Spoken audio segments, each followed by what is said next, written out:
The grand diplomatic gala was meant to be a flawless display of elegant smiles, rigid etiquette, and absolute house solidarity.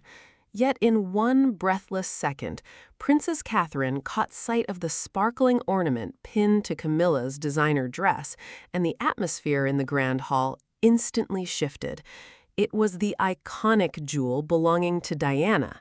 This was not a replica, nor was it a vague tribute. It was the exact historical treasure that Catherine firmly believed should never be displayed without deep purpose, proper authorization, or profound reverence. In that very moment, the Princess of Wales did something completely unprecedented. Before we uncover the explosive details of what this confrontation means for the future of the monarchy, make sure to hit that subscribe button right now so you never miss an exclusive royal update. Catherine did not look away. She did not break her gaze. For several agonizing seconds, the princess sat entirely motionless, as though her mind was processing the sheer audacity of the sight before her lips could even form a response. Across the decorated table, Camilla felt that piercing glare lock onto her, sharp and completely undeniable. In response, the queen consort's hand drifted toward the heirloom almost by pure nervous reflex. William was the first to detect the sudden tension. The prince shifted his gaze from his wife straight to the sparkling heirloom, and his expression instantly turned to stone. This was no ordinary piece of gold and diamond. This was raw heartbreak pinned directly onto royal fabric. This was personal tragedy displayed for the public to witness. The grand dinner carried immense weight because it was far from a casual gathering. A state banquet is a highly formal royal dinner arranged for visiting foreign dignitaries, designed specifically to exhibit international friendship, sovereign power, and grand national pride. King Charles had desperately wanted the evening to project perfect tranquility. The monarch needed to show a unified front following months of intense domestic tension, and he required everyone in that room to believe the institution was completely harmonious. Catherine understood that objective perfectly. She knew the immense consequence of disrupting the carefully planned flow of a sovereign gala. However, she also recognized the heavy price of remaining silent. If she chose to say nothing, Diana's memory would once again be buried beneath cold court protocol. Beneath the linen tablecloth, William slowly reached out to take Catherine's hand, not in an attempt to restrain her, but to offer total solidarity. She acknowledged his grip and gently slid her fingers away. That subtle gesture communicated everything to the prince. The princess was not reacting out of petty anger. She was operating out of profound emotional distress. Camilla looked down toward her plate, then raised her eyes, her expression instantly shifting as she realized Catherine had identified the historic jewel on sight. King Charles noticed the silent exchange as well. The king's face visibly tightened, and for the very first time all evening, his meticulously crafted composure started to crumble. The crowded room continued to breathe, but only barely. Catherine rose smoothly to her feet, and the sudden quiet in the hall became incredibly tense. The catering staff stopped in their tracks. The distinguished guests turned their heads toward the royal dais. William stood up a mere fraction of a second later, positioned close enough to demonstrate total allegiance, yet leaving enough space to let his wife command the floor. Then, the princess issued an order that no one anticipated. She commanded the entire grand dinner service to halt immediately. Camilla completely froze. Charles looked anxiously from Catherine to the queen consort, realizing in an instant that irreversible damage had already been done. This was no minor slip in palace manners. This was the ghost of Diana returning through the single symbolic treasure that no living person had the right to display thoughtlessly. And before the stunned room could decipher exactly why Catherine had brought the entire evening to a standstill, those closest to Diana's enduring legacy began exposing the massive stakes behind the scenes. In that room, the diamond ornament held a completely different significance for every individual involved. To Camilla, it represented a coveted badge of ultimate royal validation. To Charles, it was a terrifying reminder of a tumultuous history he had never truly outrun. To William, it was his late mother's enduring presence re-emerging at the worst possible hour. And to Catherine, it was an absolute boundary violated openly under dazzling palace lights before the eyes of the world. Catherine maintained her rigid posture, though the visible sorrow had already surfaced on her face. She had dedicated over a decade to honoring Diana's memory with extreme thoughtfulness, never converting it into a weapon, never exploiting it for media attention, and never allowing personal grief to become a theatrical display. That was precisely why this public moment cut so deeply. Diana was never just a historical name in a textbook.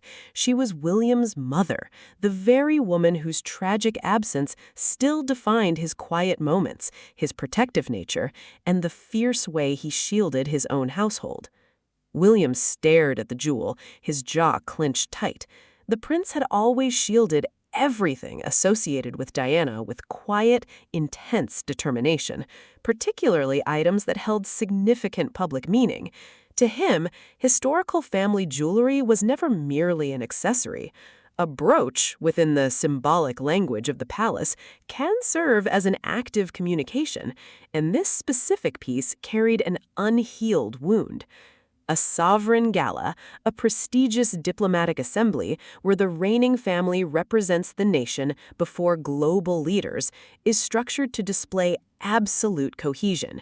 Yet this solitary piece of jewelry had converted that display of cohesion into something deeply agonizing.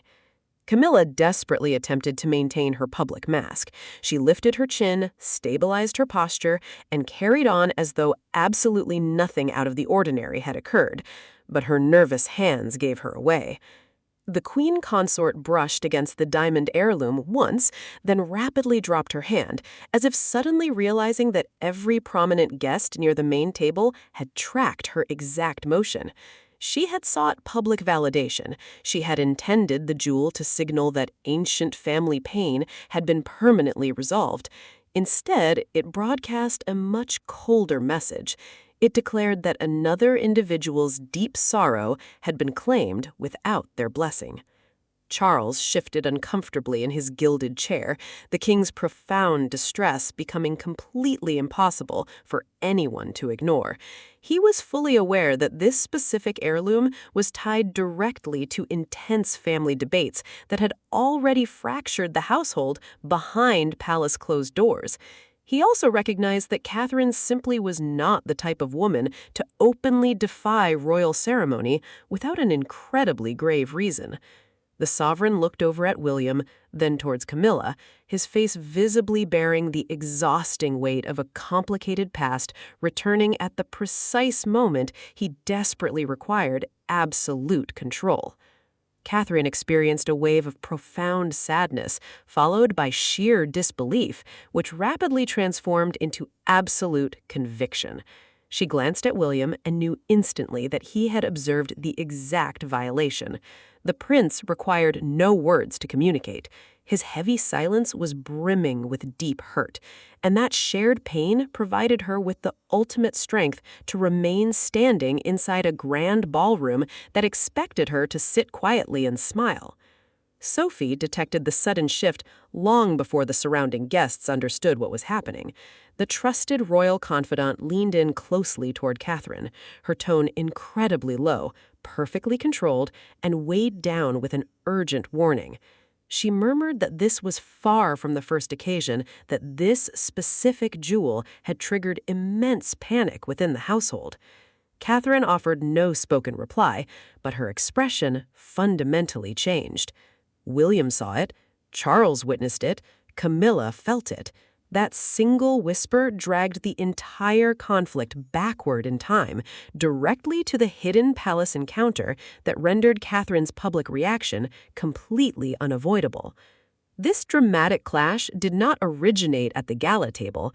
It actually started several weeks prior, during a confidential family gathering where Diana's personal estate items were being carefully organized for an upcoming public memorial tribute.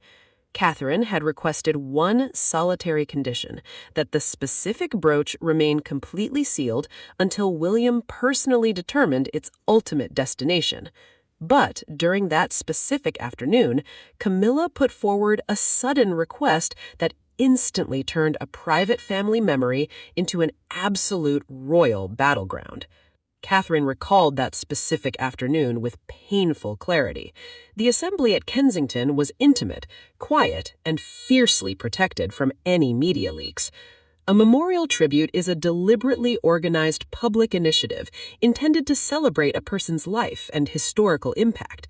In this case, it was being organized for Diana, meaning every minor detail. The Queen Consort's fingers trembled noticeably, and that tiny, fractured movement conveyed far more than any rehearsed apology ever could. She stood fully exposed before global dignitaries who had gathered to witness an exhibition of sovereign stability, not a deep family wound reopening in real time. Princess Anne stepped toward Charles, her face displaying absolute frozen conviction. The Princess Royal offered her brother zero comfort. Instead, she issued a blunt warning. This situation had extended far beyond a simple disagreement over historical jewelry, she noted quietly. This was an absolute crisis of royal judgment. And the moment Anne identified the core issue, the senior staff stopped managing the gala as an isolated incident and began handling it as a full-scale constitutional emergency. Behind Catherine's steadfast stance lay a reality the royal household simply could not ignore: absolute moral authority. She possessed no crown yet, no throne, and no ultimate signature over official court protocol. But in that highly charged room, Catherine held a force far more potent than rigid procedure.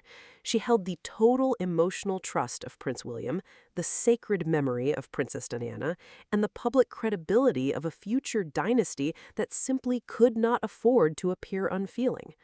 King Charles comprehended that fundamental shift before anyone had to articulate it. The king still retained the legal crown, and the crown signifies the ultimate statutory and public authority to command the realm. But authority inside a dynasty can shift long before an official title changes hands. That evening, true influence did not reside solely with the reigning monarch.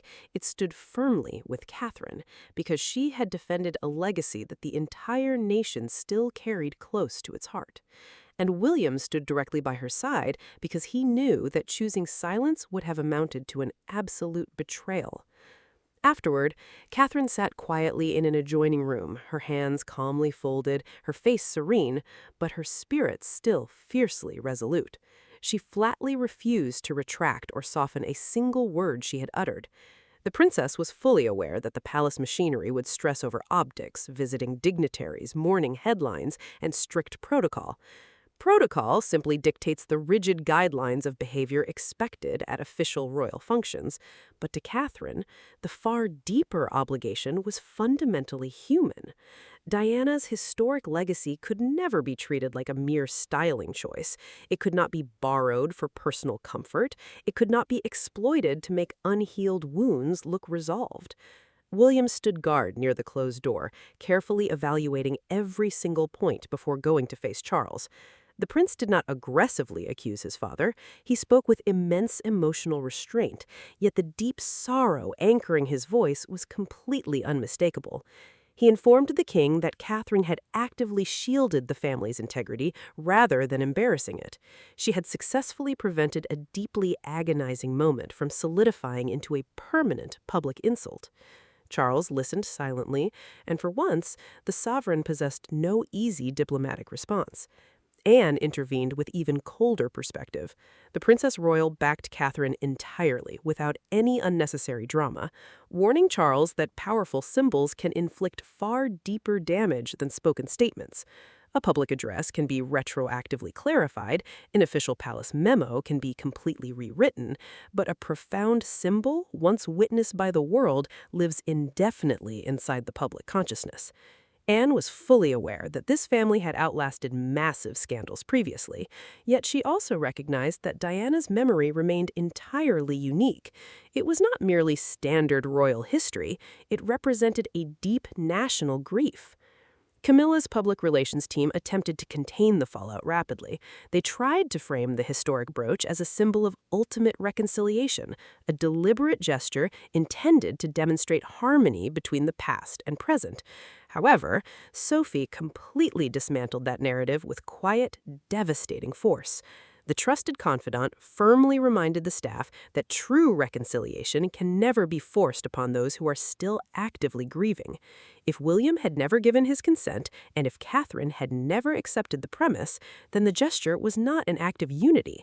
It was raw emotional pressure disguised as palace grace. Charles looked down at the sensitive updates placed on his desk, then pushed the documents away. The king recognized that a full palace asset review, a formal investigation into who granted access to historical pieces and authorized their public use, could reveal far more internal dysfunction than anyone cared to expose. Nevertheless, he officially ordered it. Every single item linked to Diana's personal archive had to be immediately tracked. Every internal approval had to be explicitly accounted for. That direct command transformed the atmosphere instantly, because the core question was no longer why Camilla had displayed the brooch, but rather who within the institution had permitted it to happen. By midnight, the grand palace corridors were no longer peaceful with standard ceremony, they were completely silent with absolute anxiety. Court aides moved through the halls without uttering a word. Massive doors closed quietly. The diplomatic banquet had technically resumed in appearance only, but every insider recognized that the true event had already concluded.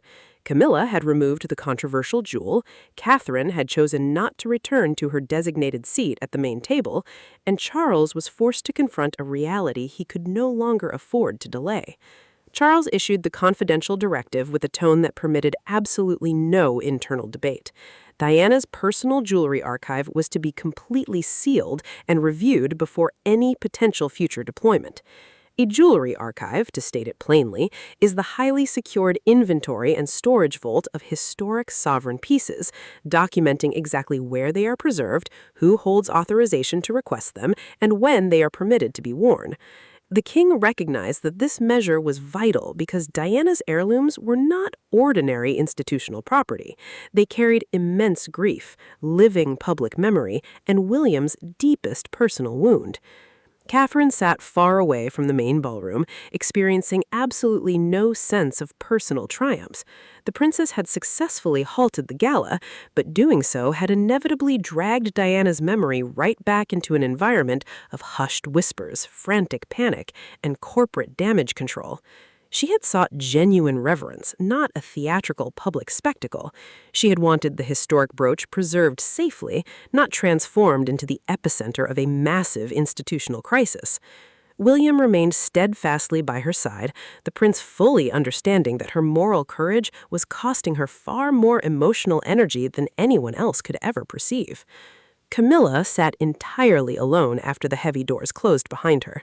The queen consort stared directly at the blank space on her gown where the historic jewel had been attached, and that empty fabric felt far louder than the diamonds themselves. She had desired for the heirloom to broadcast public acceptance. Instead, it had broadcast personal hurt. She had wanted to project absolute security in her role. Instead, the evening had left her completely exposed, deeply questioned, and painfully conscious of the reality that certain powerful symbols entirely refused to submit to the individual attempting to wear them. Palace publicists drafted a highly controlled explanation for the remaining dignitaries, but no amount of carefully worded phrasing could ever erase the raw confrontation at the main table. A controlled explanation refers to a brief official communication designed specifically to pacify public curiosity without revealing the true internal conflict. Charles took the secure access file, reviewed the chain of internal approvals, then pushed the papers down without saying a word. William reviewed that identical file shortly after, and his entire expression transformed. The prince had initially anticipated a single confidential request, a lone instance of poor judgment, or a simple oversight made under immense pressure. Instead, he discovered that the controversial brooch had cleared far more bureaucratic hands than he could ever have conceived. That troubling realization made the entire incident feel significantly less accidental. It felt calculated, it felt sanctioned, and that specific revelation cut far deeper. Catherine looked toward the closed entryway and reached her own definitive conclusion. The princess did not request a follow-up staff briefing. She did not ask for further institutional messaging, convoluted excuses, or additional protection from the harsh reality. She directly requested to speak with Camilla in total privacy, completely free from staff aides, free from security guards, and free from anyone capable of transforming raw human pain into cold institutional procedure. William heard the news and went completely still. Charles received the news and appeared significantly older than he had all evening. Camilla heard the demand and silently lowered her head. And inside that secured private room, a turbulent night finally stopped being about royal protocol and became painfully human. There were no public relations managers present, no scripted talking points, and no majestic masks strong enough to conceal what the diplomatic gala had completely exposed. Catherine faced Camilla directly, not as the future queen and the queen consort, but simply as two distinct women standing in the permanent, sweeping shadow of Diana. For the very first time all evening, defensive anger entirely gave way to something far more volatile: absolute honesty. Catherine crossed into the private sitting room with her expression calm, but her spirit incredibly heavy.